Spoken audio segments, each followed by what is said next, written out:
Hello. In this video, we will look at the 3 and the 4 parameter models. We will build upon what we already discussed about the Kelvin and Maxwell model. Using them as the building blocks, we will discuss these 3 and 4 parameter models. So, let us first start with a quick summary of what we have discussed about Kelvin and Maxwell models and highlight what is important for today's discussion. So, these are the constitutive equations or the relation between the stress and strain for the Maxwell and the Kelvin model that we have derived. We have also derived the response under different loads. So, for the Maxwell model we started with creep load, meaning sigma is equal to sigma naught times h of t. Say when a constant load is applied, then we found out the response here. So, when we talk about creep loads, usually we also are interested to know what is the creep compliance. So, what is the creep compliance? It is given by d of t and it is simply the strain by stress. So, in our case the stress is constant sigma naught and the strain is given by this formula. So, essentially we just need to remove this sigma naught term from this creep response, which should give us T by Poisson ratio, which should give us T by viscosity plus 1 by E modulus. Then when we looked at relaxation load, when we said the strain is fixed, then we got the stress response which is given here. So, again for relaxation loads we usually talk about the relaxation modulus. Relaxation modulus represented as E of t is simply the stress by strain. Again here strain is constant, so we will write this epsilon naught. So, this should give us, it is E power minus t by tau, where tau we have already defined is the relaxation time.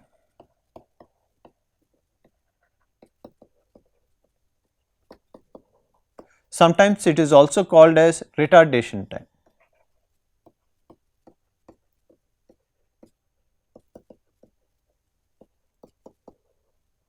Okay.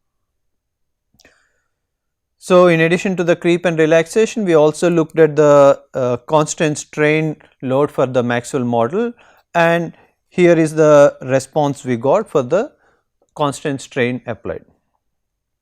So, when we move to the Kelvin model, we only discussed about the creep load, we have not discussed about the relaxation load, because if you recall we said for a Kelvin model one cannot apply a true relaxation test, which means sudden displacement is not possible, and the reason is because of the damper.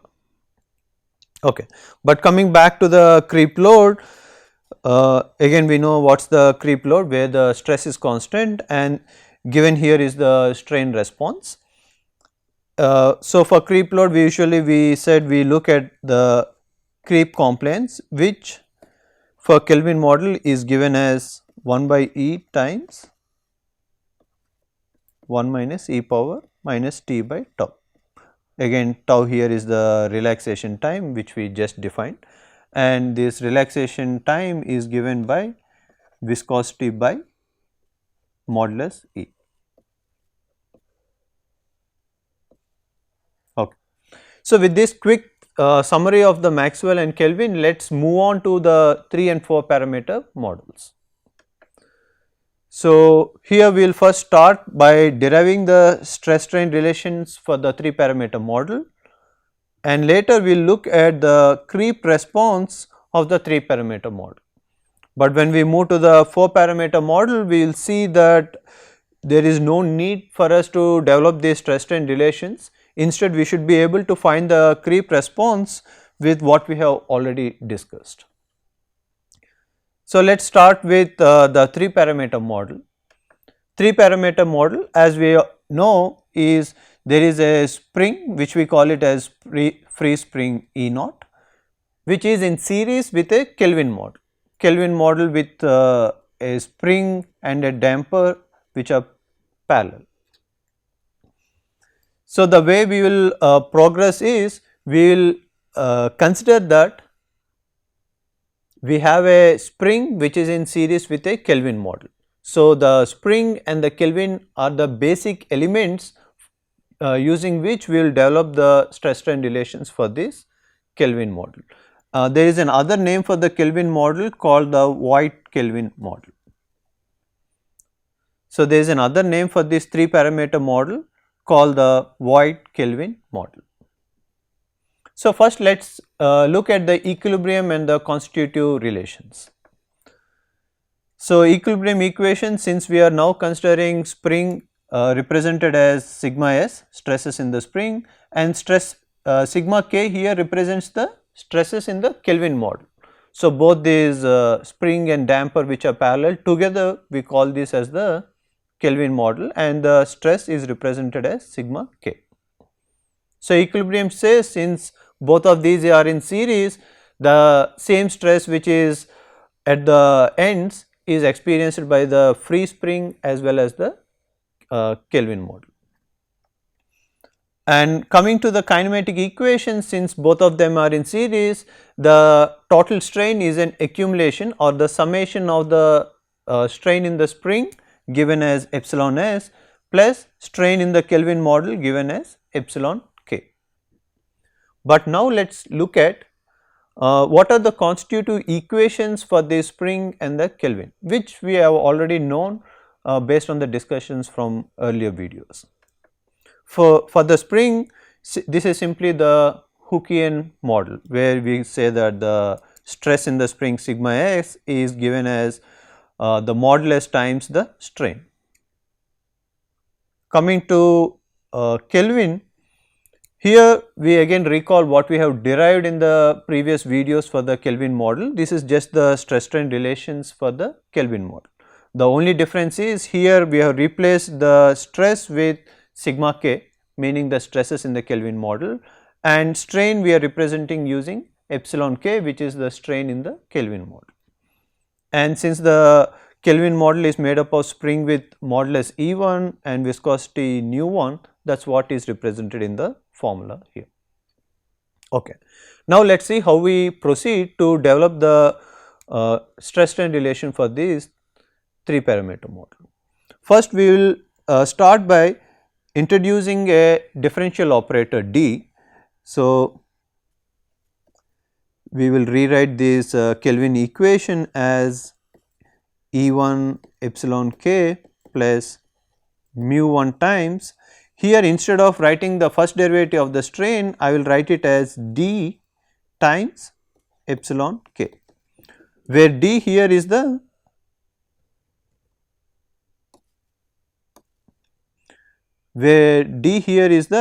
differential operator.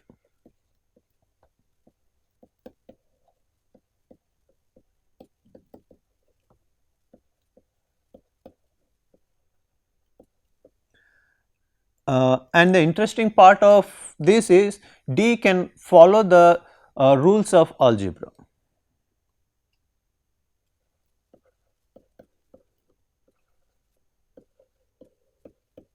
So, what it means is you can do the multiplication, factorizations and other algebra operators with this differential operator d.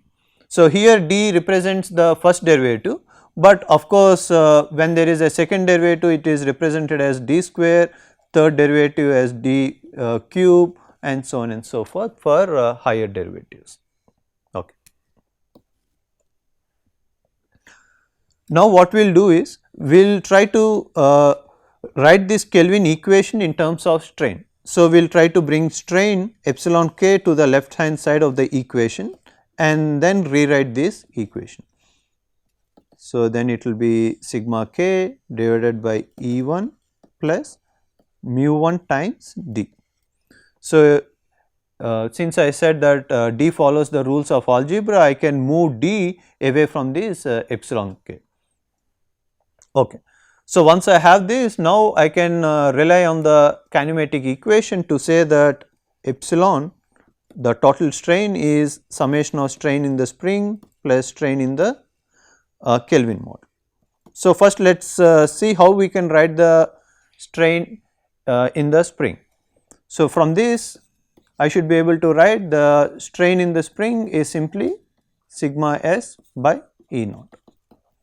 So, that I am replacing here, stresses in the spring by the modulus, plus we just wrote epsilon k or the strain in the Kelvin, which is sigma k by E1 plus mu1 times d.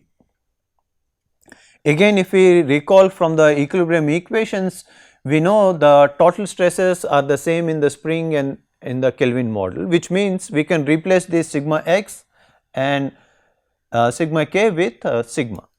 So, if I do that, it will be sigma by E naught plus sigma by E1 plus mu1 d. So, what we have done is simply replace the sigma x, sigma s and sigma k with the total stress sigma. Okay. So, now we need to move those in the denominator to the left side of the equation. So, this E naught and E1 plus mu1 d. So, once I do that and multiply with the strain which is on the left hand side, I should be getting E naught times E1 times the strain epsilon plus mu1 times d epsilon. D epsilon is what? It is epsilon dot or the strain rate. This is sigma times this denominator E1 plus mu1 d, which will give us E1 sigma plus sigma 1 d times the stress sigma will give us stress rate or sigma dot plus E naught times sigma. So, this is the relation between the stress and strain, but as we know there is a standard form we write the differential equations for a viscoelastic material which is like this. So, usually we start with sigma without a coefficient and then add coefficients to higher derivatives of stress.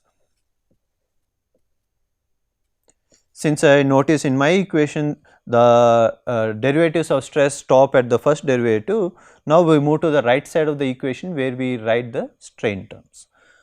So, coefficient times the strain plus another coefficient times the strain rate. Again the strain rate stops at the first derivative, so we stop at Q1 coefficient. So, this we are calling it as the standard form.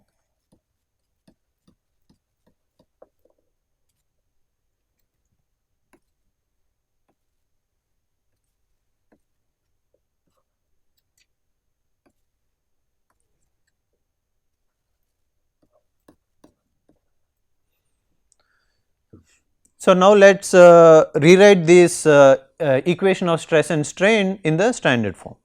So, now I notice that if I look at the coefficients of stress sigma, it is E1 plus E naught, that I will take it divide the whole equation with. So, once I write stress here, it will be plus, for the strain rate we have mu 1 divided by this coefficient of the stress, which is E naught plus E1.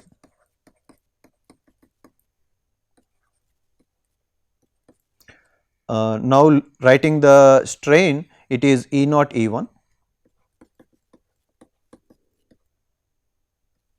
by again the coefficient of stress, which is E naught plus E1 times the strain, and lastly the strain rate, the coefficients are E naught times mu 1, again the coefficient of the stress, which is E naught plus E1 times the strain rate.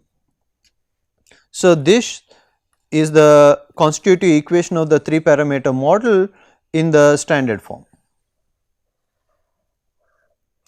As you can see, if you compare this equation with the equations we got for Kelvin model or the Maxwell model, it is a little more elaborate, or it is a little more complex, meaning that later if we want to use this equation to solve for a particular load, solving won't be that easy, it will be a bit tedious.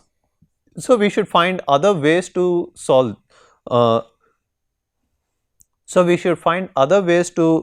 this differential equation or to find the response for a particular load. So we will see that with creep loading. So here we are looking at 3 parameter model again with creep load. As we can see, the 3 parameter model is simply free spring and the Kelvin model. So there is a chance here that we can use superposition. So since we are applying a creep load, the response we are looking at is strain, and from the constitutive equation we know the strain is simply the summation of strain in the free spring plus strain in the Kelvin. So which means we can superpose these two creep responses individually for the free spring and the Kelvin model to get our creep response for the 3 parameter model. So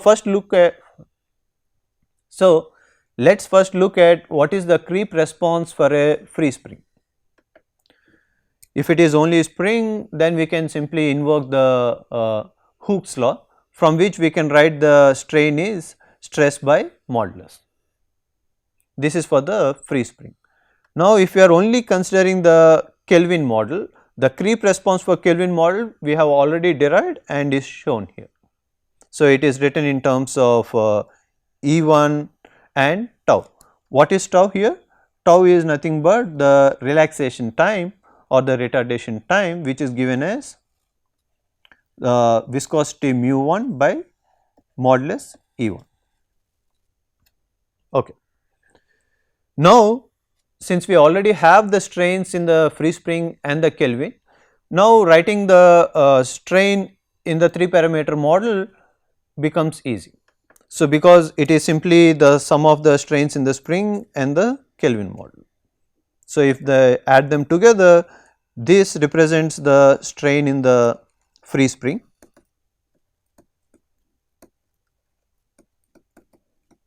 and the second term represents the strain from the Kelvin model.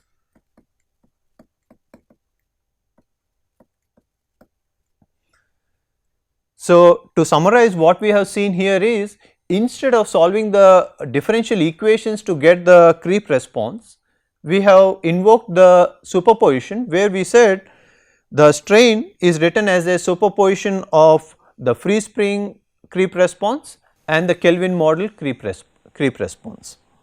Next what we will do is, we will move on to the 4 parameter model. There we will look at both the 3 and 4 parameter models and we will visualize how the response looks like. But first let us derive what is the creep response for a 4 parameter model. So here in a 4 parameter model, we have already seen that we have a Maxwell model and a Kelvin model both in series. So this represents the Kelvin model and the free spring here and the free damper here represents the Maxwell model.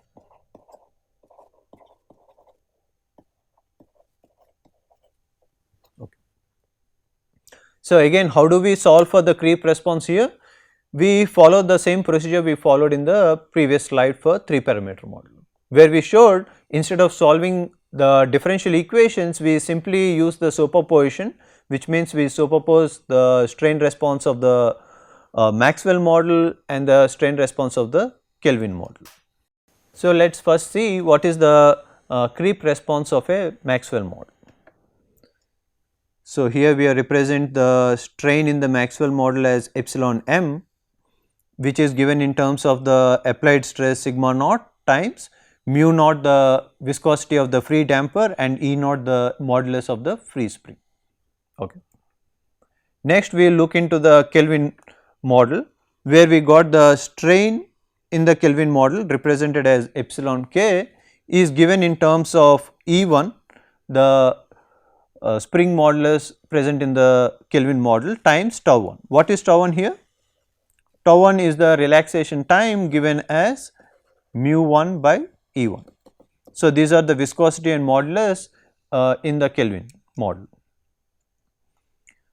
Okay. So, once we have these creep response of Maxwell and Kelvin, now it should be easy for us to write what is the creep response of the 4 parameter model, because it is simply the addition of both or sum of both.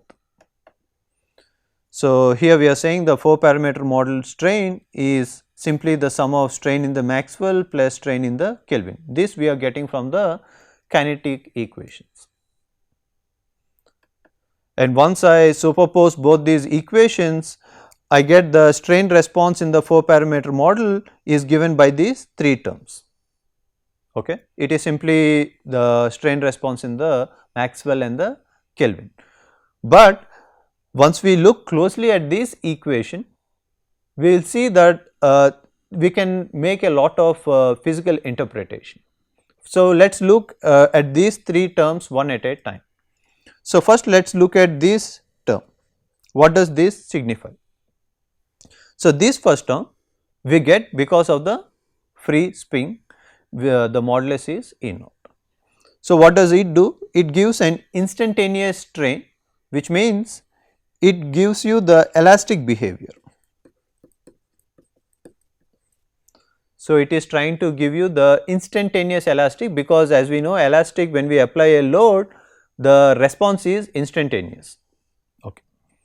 The second term is called the delayed elastic behavior.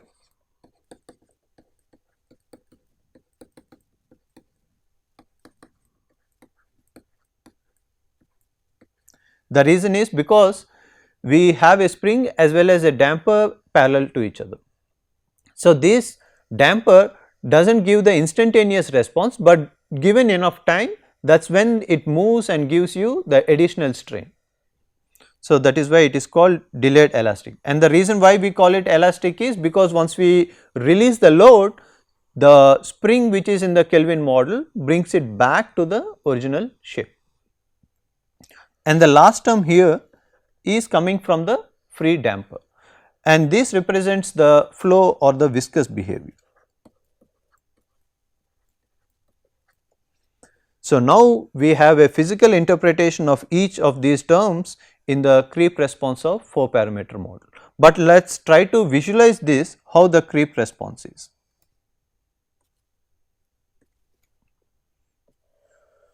So, here we are looking at with time how the strain varies. So, we said at time t equal to 0 there is an instantaneous response coming from the first term. So, let us say that value is sigma naught by E naught. So, this is the instantaneous strain because of the creep load. But after that, if we wait longer, what happens is the delayed elastic, and if we wait even further, that is when we get the viscous behavior. So, meaning if we are looking at times going for t is equal to infinity, when t tends to infinity, the second term actually goes to 0, but when time tends to infinity, this term, the third term goes to infinity. So, the response is something like this. So, initially it is non-linear, but later it becomes linear. It does not come to a constant, but it keeps increasing. It keeps increasing because of the third term, which is the viscous behavior, and this straight line has a slope which can be represented as sigma naught by mu naught. So, this term we are getting because of the free damper, and in between the initial nonlinear region is because of this delayed elastic behavior. So, if you think carefully, what do you think the 4 parameter model represents? Does it represent a thermoplast or a thermoset? So, we discussed that thermoplasts are the one where it gives infinite strain if we keep waiting, especially for creep load. The reason is because we said the molecular chains can now slide given enough time. Once they slide, it is basically flowing. So, this represents the 4 parameter model, which also is close to thermoplast.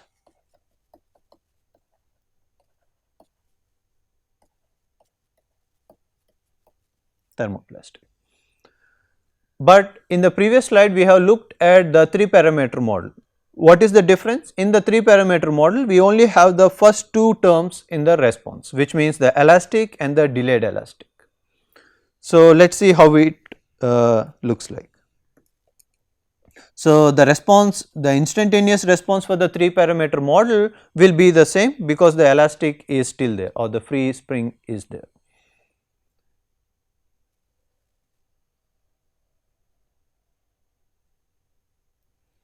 The only difference here for a 3 parameter model is if we wait for very long times, it reaches a constant value.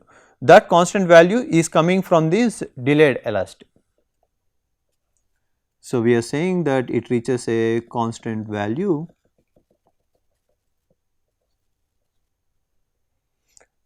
and that constant value is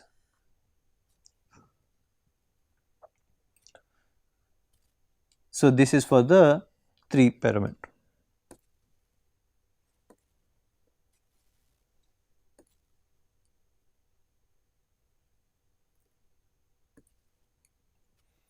So, this is for the 3 parameter model, and again if I ask the same question, which plastic does the 3 parameter model represent well? Is it for the thermoset or the thermoplast? The answer is thermoset, because we said because of the crosslinks, even if we give long times, the crosslinks have a limit until which it can stretch, after that it stops there. So, meaning that this 3 parameter model is good for thermosets.